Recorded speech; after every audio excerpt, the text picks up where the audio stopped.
Hey everyone, my name is Tim and I'm a junior here at Penn, and this is my testimony. So I've always considered myself a Christian, or just Christian enough to fill in the little checkbox on the SAT. While I knew that Jesus died for my sins, I denied his presence in my life. For 19 years, I didn't come to know or experience Christ in his true glory. During my childhood, simply put, I hated my life.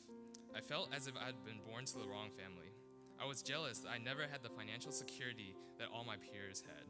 I hated that I didn't know my father, as he was always working, or as he did for 10 years, living apart from us due to work. Admittedly, to this day, I still don't really know him.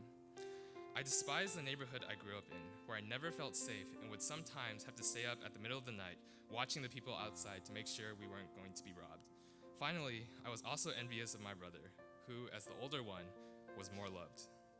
I was so frustrated that I saw wealth as my salvation. I desired to get rich and to do so completely by myself, showing my brother and my parents that I didn't need them in my life.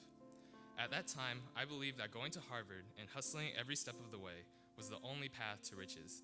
As a result, I set that as my only goal.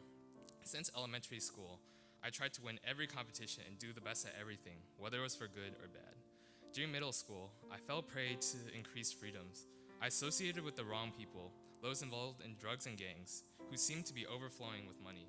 Fortunately, or maybe fortunately isn't exactly the right word for this, I witnessed unforgettable brutality in 8th grade that made me change my ways. During the attempted murder of one of my acquaintances, I saw them slowly cut off all 10 of his fingers. By senior year of high school, though I had cleaned up, I was spiritless. I did everything solely for the sake of college. Clearly, as I am standing here right now, I didn't get into Harvard. As my eyes went over the word waitlisted, I felt as if I had died. My perfect test scores, 17 APs, competitions, and everything I myself had worked for had failed. Though I had neglected God my whole life, I now shook my fist at him. Coming to Penn, I was a hater. Finding a Christian community wasn't even on my radar. However, I was introduced to one by a hallmate who said something along the lines of, "Wow, Tim, you're really depressing. You need to meet my really happy friend." While meeting her at the church intro night, I realized, wow, she really is happy. But more importantly, that night, I inadvertently signed up for a family group. I avoided it for 3 months, but in a display of amazing persistence, my faculty kept messaging me every week, and I finally decided that I would check it out by getting free food at Thanksgiving dinner. There, I was shocked to see brothers and sisters in great community and owing it all to God. I decided then that I would give my relationship with him another look, but it did not happen immediately. I still found myself stuck with my old idols, seeking drugs, alcohol, and parties as an outlet for my insecurities. However, one night after family group on a particularly depressing day, I was hit by the sudden pain of guilt. What type of God wants to be with someone as terrible as me? How can he forgive me for all the lives I have destroyed? Then I heard God speak to me. He told me that he is the light, capable of shining through all darkness, including mine. If I walked in his light, the blood of his son Jesus can purify me of my sin. I repented for the first time of my life that night. He tore into my heart, revealing my fears and reminding me of the true path to salvation.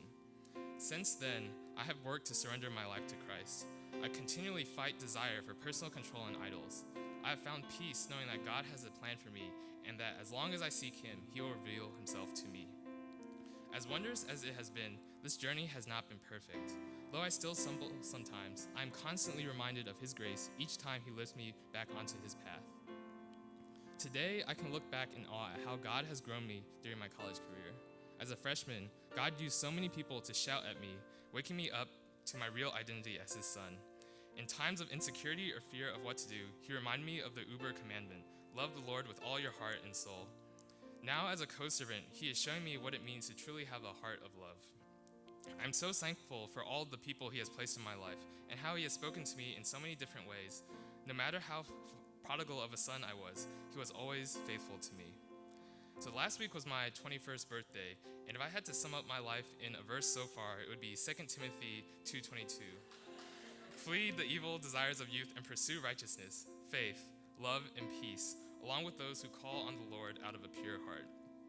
I spent 19 years of my life acting upon the evil desires of my youth, putting aside any of the few morals I had for the sole purpose of financial gain.